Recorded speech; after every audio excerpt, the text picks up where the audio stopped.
Assalamu alaikum wa rahmatullahi wa barakatuh. Bienvenue, frères et sœurs, sur la chaîne Islam en vérité, où nous explorons ensemble les profondeurs de la conscience humaine et la sagesse lumineuse de l'islam. Avant de commencer ce voyage spirituel, je vous invite à vous abonner et à activer la cloche pour ne rien manquer de nos partages inspirants. Aujourd'hui, nous allons méditer sur une question essentielle. Pourquoi les musulmans ne mangent-ils pas de porc? Dans le noble Coran, le Tout-Puissant s'adresse à l'humanité avec une clarté et une sagesse infinie, en énonçant des règles qui dépassent de loin la simple dimension alimentaire. Le verset que nous méditons aujourd'hui, issu de la sourate Al-Baqarah 273, déclare « Il vous est seulement interdit la chair d'une bête morte, le sang, la viande de porc. » À première vue, cette interdiction peut paraître comme une simple loi diététique, une règle parmi tant d'autres. Pourtant, dans la profondeur de ce commandement réside une invitation à la purification, non seulement du corps, mais aussi de l'âme. L'interdiction de consommer la viande de porc n'est pas arbitraire. Elle s'inscrit dans une sagesse divine qui cherche à orienter le croyant vers une discipline spirituelle, un chemin d'obéissance et une conscience de sa propre nature et de sa relation avec Dieu. Pourquoi ce choix précis? Pourquoi la viande des porcs est-elle qualifiée d'impure, najis, dans la tradition islamique? Il est fondamental de comprendre que cette question dépasse la simple hygiène ou le bien-être physique. Allah, dans sa sagesse infinie, a prescrit ce commandement pour plusieurs raisons qui résonnent dans l'ordre naturel, spirituel et moral. Premièrement, la notion d'impureté dans l'islam ne se limite pas à une simple classification matérielle. Elle renvoie à un état qui affecte le cœur et la conscience humaine. Consommer ce qui est interdit, c'est introduire dans son être quelque chose qui trouble l'équilibre intérieur, qui empêche la clarté de l'âme et la pureté des intentions. Allah a ainsi placé des limites visibles, comme le porc, pour nous aider à nous rappeler continuellement que la vraie pureté ne vient pas uniquement du corps, mais surtout de l'esprit et du cœur. Deuxièmement, l'interdiction rappelle le principe fondamental de la soumission à Allah. La foi musulmane repose sur l'acceptation totale et humble des commandements divins, même lorsqu'ils échappent à notre compréhension immédiate. Le Coran dit « Dis, je ne trouve dans ce qui m'a été révélé rien d'interdit à manger pour celui qui veut manger, sauf si c'est une bête morte ou du sang répandu ou de la viande de porc, car c'est une abomination. » Al-An'am 635. Ici, le mot « abomination » traduit une réalité spirituelle profonde.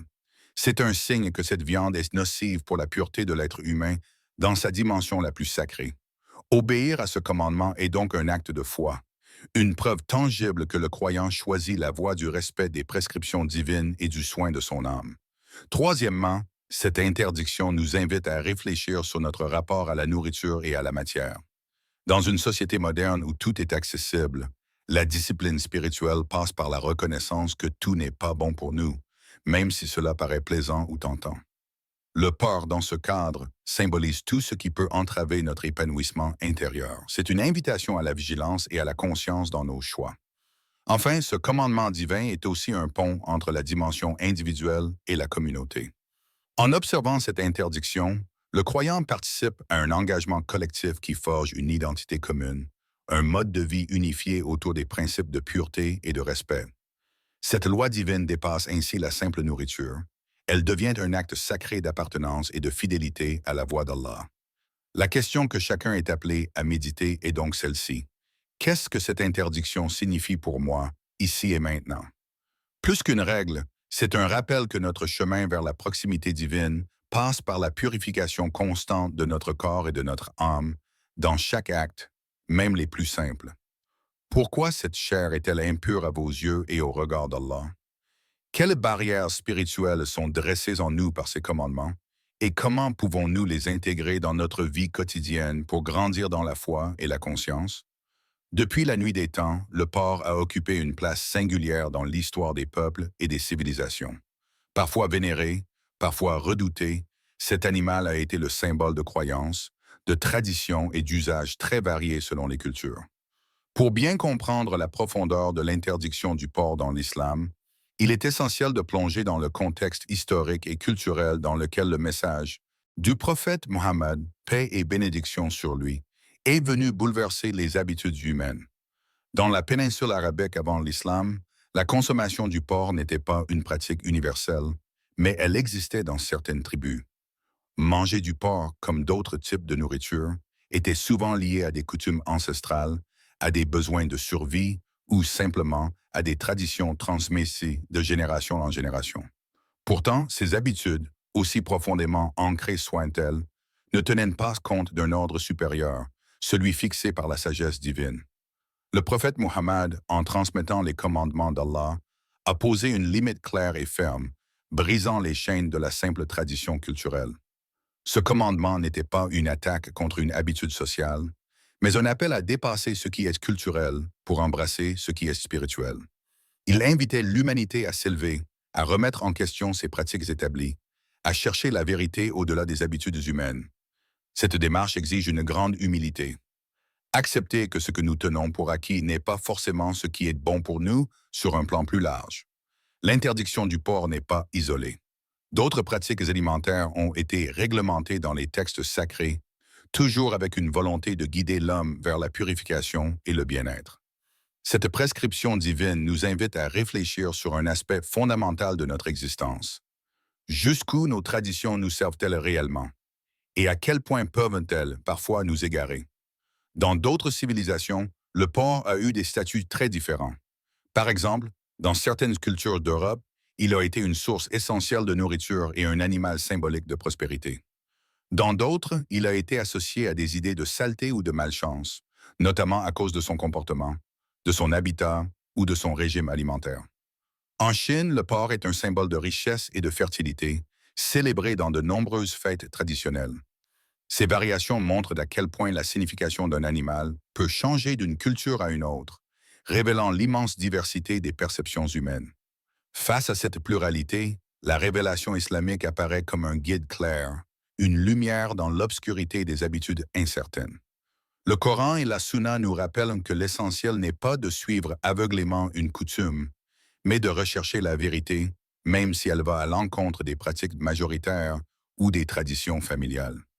Cela soulève une question puissante et universelle. Combien de fois nos propres habitudes, culturelles ou familiales, nous éloignent-elles de ce que Dieu veut pour notre bien? Sommes-nous prêts à écouter un appel qui remet en cause nos certitudes, à dépasser nos conforts acquis pour entrer dans un chemin plus exigeant, mais plus purificateur? L'histoire du porc dans l'Arabie pré-islamique illustre cette tension entre tradition humaine et révélation divine. Elle nous pousse à un examen de conscience. Sommes-nous capables de nous détacher de ce qui nous lie aux habitudes pour suivre la sagesse d'Allah? Ce choix n'est pas seulement un acte alimentaire. Il est une invitation à la liberté intérieure, une invitation à ne pas se laisser emprisonner par ce qui a toujours été fait, mais à avancer vers ce qui doit être. En fin de compte, cette réflexion dépasse la question du porc lui-même. Elle nous parle de la nature même de la foi, de la soumission et du courage de changer. Car embrasser la sagesse céleste signifie parfois dire non à ce que le monde nous présente comme normal, pour choisir ce qui élève vraiment notre âme. Dans la sagesse profonde de l'islam, le corps humain n'est pas simplement un récipient matériel destiné à accueillir la vie biologique. Il est, en réalité, une véritable mosquée, un sanctuaire sacré où l'âme réside, où l'esprit communie avec le divin. Ainsi, prendre soin de ce temple qu'est notre corps devient une responsabilité sacrée. Nourrir le corps avec ce qui est pur, ce qui élève et nettoie, c'est en même temps purifier notre cœur et fortifier notre connexion à Allah. Chaque bouchée, chaque aliment choisi participe à cette alchimie subtile entre la matière et l'esprit. Dans cette perspective, la consommation de la viande de porc prend une dimension bien plus vaste que celle d'un simple interdit alimentaire. Elle incarne un acte symbolique et réel, un rempart entre ce qui nourrit véritablement l'être et ce qui peut le corrompre. Le porc est catégorisé dans la tradition islamique comme najis, impur. Ce terme n'évoque pas simplement une saleté physique, mais aussi une impureté qui touche le plan spirituel, qui trouble la lumière de la foi, qui ternit la pureté du cœur. Allah, dans sa sagesse, nous met en garde à travers les versets du Coran, notamment dans la sourate Al-An'am, 645, dit « Je ne trouve dans ce qui m'a été révélé rien d'interdit à manger pour celui qui veut manger, Sauf si c'est une bête morte ou du sang répandu ou de la viande de porc, car c'est une abomination. Le terme arabe ici traduit l'idée d'une chose non seulement interdite, mais qui porte une charge négative forte, une forme d'aliénation de l'âme à son état de pureté naturelle.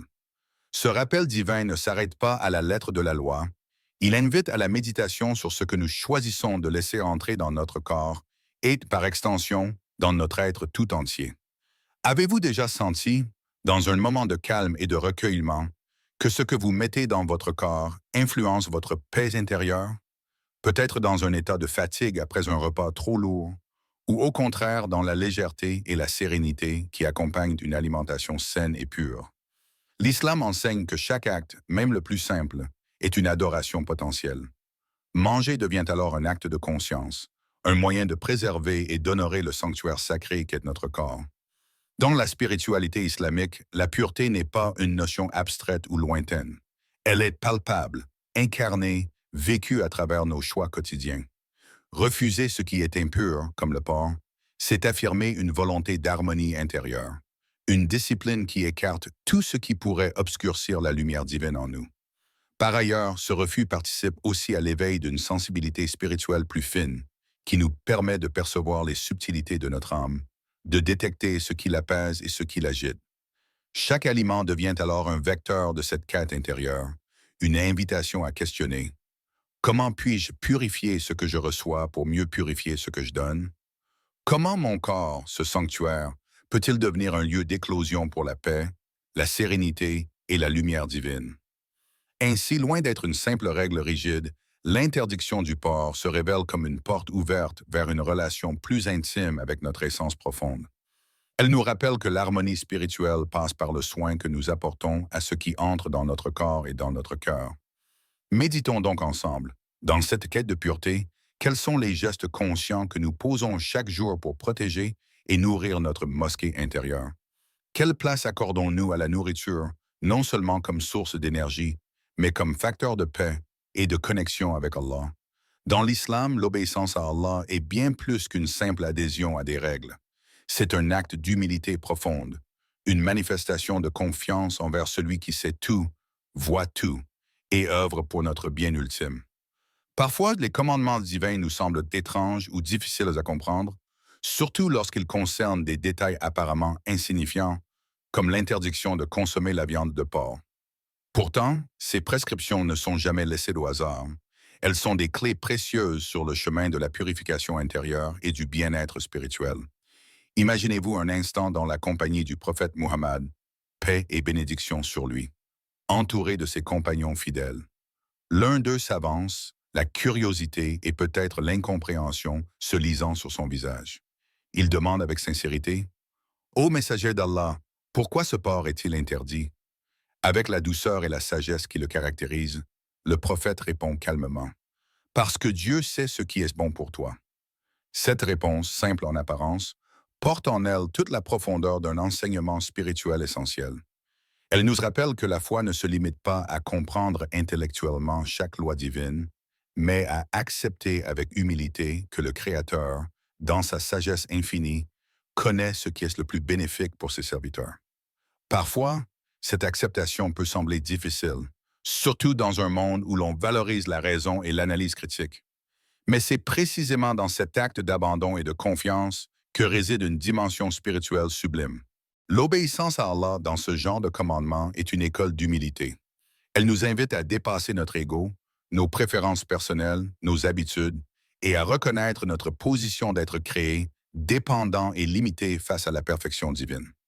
Le prophète lui-même, modèle parfait de soumission, a toujours incarné cette confiance totale dans la sagesse d'Allah, même lorsque les prescriptions révélaient des réalités difficiles ou contraires aux coutumes de son époque.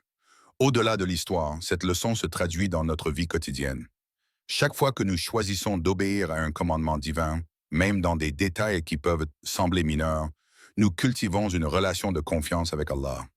Cette confiance n'est pas aveugle, mais fondée sur la certitude que Dieu veut notre bien, que sa sagesse dépasse notre compréhension immédiate et que suivre ses règles est un chemin vers la paix intérieure. Par exemple, refuser de consommer ce qui est interdit, même lorsque cela paraît difficile dans notre environnement social ou culturel, est un témoignage fort de cette humilité. Cela signifie que l'on place la parole divine au-dessus de nos désirs et de nos pressions extérieures. C'est un acte concret d'amour et de respect pour notre propre âme. Ce chemin d'obéissance est aussi une source de purification. Chaque commandement suivi, même le plus petit, est un pas vers la purification du cœur, un éloignement du mal, un rapprochement vers la lumière d'Allah. Le prophète, paix soit sur lui, a dit, « Certes, les actions ne valent que par leurs intentions. Obéir pour Dieu, c'est donc aussi nourrir l'intention sincère de plaire à son Seigneur, ce qui transforme chaque acte en une forme d'adoration et de purification. » Alors, comment cultivez-vous cette confiance au quotidien? Comment, dans vos choix alimentaires, vos comportements, vos décisions, intégrez-vous cette sagesse divine? Peut-être en vous rappelant régulièrement que derrière chaque interdiction, il y a une bienveillance infinie, ou en méditant sur la parole du prophète et en lui demandant, dans vos prières, la force d'accepter ce que Dieu a décrété. Cette confiance, cette humilité sont les fondations solides sur lesquelles repose toute vie spirituelle équilibrée. Les nous rendant plus résistants face aux doutes, plus patients face aux épreuves et plus ouverts à la lumière divine. Depuis des siècles, l'islam a prescrit des règles alimentaires avec une précision qui, aujourd'hui encore, étonne par son harmonie entre foi et raison. Parmi ces règles, l'interdiction de consommer la viande de porc est un exemple remarquable de cette sagesse divine qui allie croyance spirituelle et protection sanitaire. De nos jours, la science médicale et vétérinaire confirme ce que les enseignements islamiques avaient établi il y a plus de 1400 ans. Le porc peut être porteur de nombreux parasites et agents pathogènes susceptibles de causer des maladies graves chez l'être humain. Cette réalité souligne que l'interdiction n'est pas seulement un ordre divin arbitraire, mais un commandement qui protège la santé physique et, par extension, le bien-être global du croyant. Parmi les principaux dangers liés à la consommation de porc, on trouve la trichinose, une infection causée par un parasite appelé Trichinella spiralis. Ce parasite peut contaminer la viande de porc mal cuite, provoquant chez l'homme des symptômes graves tels que fièvre, douleurs musculaires, gonflement et, dans les cas extrêmes, des complications cardiaques ou neurologiques. De plus, le porc peut héberger d'autres parasites comme les ténias, responsables de la cysticercose, une maladie parasitaire qui peut affecter le cerveau et les muscles. Ces infections représentent un risque sanitaire important, notamment dans les régions où les pratiques d'hygiène ou les contrôles sanitaires sont insuffisants. La viande de porc est également plus susceptible de contenir des agents infectieux du fait de son mode d'alimentation et de son environnement. Contrairement à certains animaux herbivores, le porc est omnivore et peut consommer des déchets, des aliments contaminés, voire des cadavres, ce qui accroît le risque de transmission de maladies. La recherche scientifique moderne souligne également que le porc peut être un vecteur potentiel de zoonose, c'est-à-dire de maladies transmissibles de l'animal à l'homme. Par exemple, certains virus ou bactéries dangereux peuvent se propager par le porc, ce qui justifie d'autant plus la prudence instaurée par l'interdiction coranique. Au-delà des risques sanitaires immédiats, cette interdiction peut être comprise comme un principe de précaution, une sagesse pratique invitant le croyant à se préserver de tout ce qui pourrait nuire à son corps, ce don précieux confié par Allah. Le corps étant le temple de l'âme, le préserver relève aussi d'un devoir spirituel. Ainsi, l'islam n'opère pas une séparation stricte entre foi et raison, mais les conjugue avec subtilité et profondeur. La foi oriente la morale et la conduite, tandis que la science éclaire la compréhension des réalités matérielles. Ensemble, elles dessinent un chemin de vie sain, équilibré et respectueux de la création. Cette harmonie invite chacun à méditer sur la complémentarité entre révélation divine et connaissance scientifique. En réfléchissant à cette union, nous pouvons nous interroger. Comment percevez-vous dans votre propre cheminement cette coexistence entre foi et science? Comment cette perspective peut-elle enrichir votre compréhension des enseignements de l'islam et votre manière de vivre?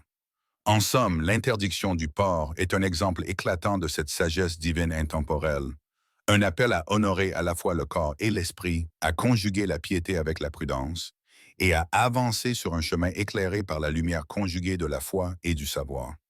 Le refus de consommer du porc va bien au-delà d'une simple règle alimentaire. Il s'agit d'un acte chargé de sens, un signe distinctif, un marqueur profond de notre identité spirituelle en tant que musulmans. Lorsque nous choisissons de respecter cette interdiction, nous affirmons silencieusement notre appartenance à une communauté unie par la foi, les valeurs et la discipline qu'Allah a prescrites pour notre bien. Ce choix, loin d'être une contrainte, devient une source de fierté, un lien invisible mais puissant qui nous relie aux millions de croyants à travers le monde et à travers l'histoire. Il rappelle que nous ne sommes pas isolés, mais intégrés dans un corps collectif, la Ummah, la communauté musulmane mondiale. Dans un monde où les repères se brouillent parfois, où les valeurs sont mises à l'épreuve, observer cet interdit alimentaire est une manière concrète de s'ancrer dans notre foi et d'exprimer notre engagement envers la voie d'Allah. C'est un rappel quotidien que nous faisons partie d'une tradition millénaire, porteuse d'une sagesse profonde, que nous portons en nous un héritage sacré qui nous distingue. Le Coran, tout en énonçant clairement ce qui est interdit, nous rappelle aussi la liberté et la diversité des permissions. Ô vous qui avez cru, ne vous interdisez pas les bonnes choses qui vous ont été permises. Sourate Al-Maïda 5-97. Ce verset met en lumière que l'islam n'est pas une religion de privation, mais une voie d'équilibre, où l'homme est invité à choisir le bien en pleine conscience. L'interdiction du porc s'inscrit dans ce cadre, une limite posée non pour restreindre, mais pour protéger, non pour exclure, mais pour purifier. Ainsi, la discipline alimentaire devient un miroir de notre relation avec Allah et avec la communauté. Elle nous rappelle que nous sommes membres d'une famille spirituelle, unis par des principes partagés qui façonnent notre mode de vie et notre manière de voir le monde. Cette appartenance nourrit le sentiment d'unité, de solidarité et de responsabilité collective. Elle nous pousse à nous soutenir les uns les autres dans le respect de ces règles et à accueillir avec bienveillance ceux qui découvrent ce chemin.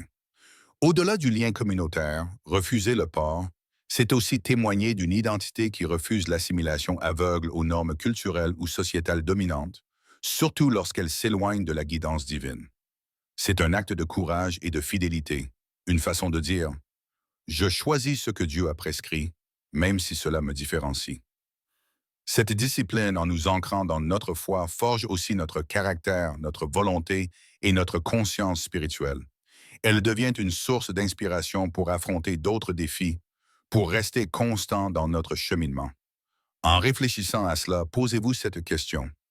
Comment ce choix alimentaire influence-t-il votre sentiment d'appartenance à la communauté musulmane? Ressentez-vous cette force collective et ce lien spirituel qui transcende les différences et les distances? Ce lien communautaire est un pilier essentiel de l'islam, un facteur de cohésion et de soutien mutuel qui nous encourage à avancer ensemble sur la voie droite avec détermination et foi. Le porc, dans l'interdit coranique, ne se limite pas à une simple réalité physique. Il est aussi, dans une dimension plus profonde et symbolique, le reflet des impuretés qui peuvent habiter notre âme. Imaginez-le non seulement comme un animal, mais comme une métaphore puissante, une image vivante de tout ce qui peut souiller notre être intérieur. Dans le silence de notre cœur, il existe parfois des porcs invisibles. Ces pensées, ces actes, ces habitudes qui ternissent la lumière de notre âme et entravent notre chemin vers la pureté. La colère qui brûle en secret, l'envie qui ronge, la jalousie qui obscurcit le regard, la rancune qui fait son nid. Ce sont ces impuretés morales que le refus de la viande de porc invite à rejeter pour purifier notre être tout entier. Le Coran parle souvent de purification, non seulement du corps, mais du cœur. En vérité, ce n'est pas leur corps que Dieu regarde, mais leur cœur. Surat al-Hujurat 49-13 paraphrase. Ainsi, loin d'être un simple interdit alimentaire, l'éloignement du porc devient un acte spirituel, un geste symbolique qui nous invite à faire le ménage dans les recoins de notre âme, à chasser les ombres et à laisser la lumière divine pénétrer chaque fibre de notre être. Refuser la viande de porc, c'est donc aussi une invitation à observer nos propres comportements et émotions. Quels sont ces porcs intérieurs qui polluent notre paix? Quelles sont les rancunes anciennes que nous nourrissons? Quels jugements hâtifs ou paroles blessantes que nous conservons? Dans cette méditation, chaque croyant est appelé à se confronter à lui-même avec sincérité et humilité. C'est un appel à purifier non seulement ce que l'on met dans son corps, mais aussi ce que l'on cultive dans son cœur et son esprit. Comme un jardinier soigne son jardin en arrachant les mauvaises herbes pour laisser pousser les fleurs, Ainsi devons-nous entretenir notre âme, en arrachant les racines de la colère, de l'arrogance et de l'orgueil. Le prophète Muhammad, paix et bénédiction sur lui, a dit: certes, dans le corps humain, il y a un morceau de chair. S'il est sain, tout le corps est sain. S'il est corrompu, tout le corps est corrompu. On lui demanda: quel morceau de chair est-ce? Il répondit: le cœur. À travers cette image, nous comprenons que notre pureté extérieure dépend directement de notre pureté intérieure. Le rejet du porc devient alors un symbole puissant, un rappel visible d'un combat spirituel invisible, mais crucial. Prenez un moment maintenant pour réfléchir. Quelles boxes intérieures devez-vous éloigner? Quelles impuretés morales demandent à être nettoyées pour que votre cœur devienne un sanctuaire accueillant la paix et la lumière divine? Ce questionnement ouvre la voie à une transformation profonde, un cheminement vers la meilleure version de soi-même, guidé par la sagesse éternelle d'Allah et la lumière du prophète. L'islam est bien plus qu'une religion, c'est un mode de vie complet. Une invitation constante à vivre en conscience, en présence de Dieu, dans chaque geste, chaque parole, chaque décision. Même ce que nous mettons dans notre bouche, ce que nous mangeons, devient un acte chargé de sens, un moment sacré où s'unissent la matière et l'esprit. Lorsque nous choisissons de respecter l'interdiction de la viande de porc, nous faisons plus qu'obéir à un commandement. Nous inscrivons notre quotidien dans une dynamique spirituelle élevée où chaque repas devient une forme d'adoration, une offrande humble et sincère à Allah. Le prophète Mohammed, paix et bénédiction sur lui, a dit: certes, ce qui rend licite est clair, et ce qui rend illicite est clair. Rapporté par Al-Bukhari. Cette parole nous rappelle que la voie que Dieu a tracée est limpide, un chemin éclairé qui ne laisse pas place à l'ambiguïté. Cette clarté, loin d'être un frein, est un cadeau précieux. Elle nous guide vers ce qui est bénéfique pour notre corps, notre âme et notre communauté. Intégrer cette conscience spirituelle dans nos habitudes alimentaires est un premier pas vers un mode de vie sacré où nous refusons la banalité et l'indifférence. Il ne s'agit pas seulement de ce que nous mangeons, mais de comment nous mangeons, avec gratitude, réflexion et respect. Imaginez chaque bouchée comme une prière silencieuse, un remerciement pour les bienfaits qu'Allah nous accorde, une occasion de purifier notre corps et notre esprit. Cela transforme le simple fait de se nourrir en une célébration de la vie, un acte d'adoration conscient. Mais cette conscience ne s'arrête pas là. Elle se prolonge dans tous les aspects de notre vie, nos paroles, nos actions, nos pensées. Elle nous appelle à vivre chaque instant avec intention, à chercher la proximité divine dans le quotidien, à faire de chaque geste un moyen d'élévation spirituelle. Alors, comment faire pour intégrer cette conscience dans vos habitudes? Par où commencer? Peut-être en prenant un moment avant chaque repas pour se rappeler la source de la nourriture et la bénédiction qu'elle représente. En choisissant des aliments permis et purs, vous affirmez votre engagement envers la sagesse divine. En refusant ce qui est interdit, vous protégez votre corps et votre âme en cultivant une discipline qui dépasse la simple obéissance. Vous pouvez aussi élargir cette prise de conscience à votre manière de vivre globalement. Prier avec présence, parler avec bienveillance, agir avec justice. Chaque acte devient alors une pierre posée sur le chemin qui mène à la satisfaction d'Allah. Ce chemin, bien que parfois exigeant, est un chemin de lumière, de paix intérieure et de connexion profonde avec le Créateur. Il vous invite à transformer votre vie ordinaire en une aventure sacrée, où la foi s'incarne dans chaque détail, où l'âme trouve refuge et force. En méditant sur cela, posez-vous cette question essentielle. Comment allez-vous, dès aujourd'hui, élever votre quotidien en une pratique consciente et sacrée, fidèle aux enseignements de l'islam et riche de sens? Alors que nous approchons de la fin de ce voyage spirituel, il est temps de poser un regard intérieur, profond et sincère sur ce que signifie vraiment la prohibition du porc dans notre vie. Ce commandement divin, loin d'être une simple règle, est une porte ouverte vers la paix intérieure, un chemin vers la lumière qui éclaire notre âme et purifie notre cœur. La paix véritable ne se trouve pas dans la satisfaction des désirs superficiels ou dans la conformité aux habitudes sociales. Elle s'enracine dans une soumission consciente, humble et sincère à la volonté d'Allah, qui connaît ce qui est bon pour nous mieux que nous-mêmes.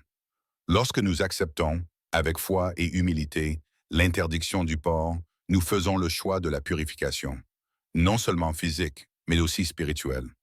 Ce refus n'est pas une privation, mais une libération, celle de se délester des impuretés qui encombrent notre être et nous éloignent de la sérénité. Dans le silence de notre cœur, nous percevons la douceur de cette soumission, ce lâcher-prise qui nous connecte à une sagesse infinie, à un amour divin qui nous enveloppe et nous élève. Cette paix intérieure, cette tranquillité de l'âme est le fruit d'une confiance totale en la guidance d'Allah, qui nous protège et nous guide sur le droit chemin. Le Coran nous rappelle cette promesse lumineuse. Ceux qui croient et dont les cœurs trouvent la tranquillité dans le rappel d'Allah, oui, c'est par le rappel d'Allah que les cœurs trouvent la tranquillité. Surat Ar-Ra'd 13-28. En méditant sur cette parole, la prohibition du porc devient un signe visible de cette quête intérieure, une manifestation concrète de notre volonté de purifier nos cœurs et de nous rapprocher de notre Créateur. La soumission à ce commandement est un acte d'amour, une expression de gratitude envers celui qui nous a donné la vie, la santé et la foi. C'est une manière de dire « Seigneur, je te fais confiance. Je choisis la pureté, même lorsque cela demande un effort. » Ensemble, levons nos mains en prière et invoquons la guidance et la paix divine.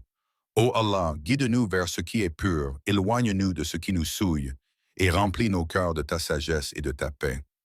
Fais que chaque choix que nous faisons, chaque interdit que nous respectons, soit une marche vers toi, un pas vers la lumière qui dissipe les ténèbres. Fais que notre foi soit forte, notre patience infinie, et notre cœur toujours ouvert à ton amour. Ô toi le Tout-Puissant, le Miséricordieux, le Pardonneur, accueille nos efforts et accepte notre soumission sincère.